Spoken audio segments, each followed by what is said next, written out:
আনুষ্ঠানিকভাবে আত্মপ্রকাশ করল স্বেচ্ছাসেবী সংগঠন Bangladesh thalassemia patients and parents welfare association. আন্তর্জাতিক থ্যালাসেমিয়া দিবস উপলক্ষে সকালে জাতীয় প্রেস ক্লাবে আয়োজিত এক অনুষ্ঠানের মধ্য দিয়ে সম্পূর্ণ অরাজনৈতিক, অলাভজনক ও কল্যাণমূলক এই সংগঠনটি আত্মপ্রকাশ করে। সংগঠনটি পরিচালনার দায়িত্বে আছেন থ্যালাসেমিয়ার আক্রান্ত এবং তাদের পরিবারের সদস্যরা।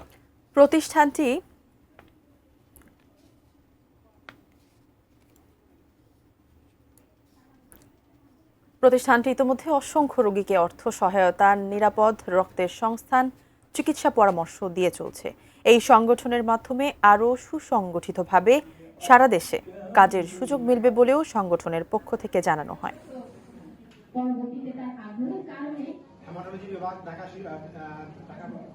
তবে দীর্ঘদিন ধরে যেহেতু ছোট শহর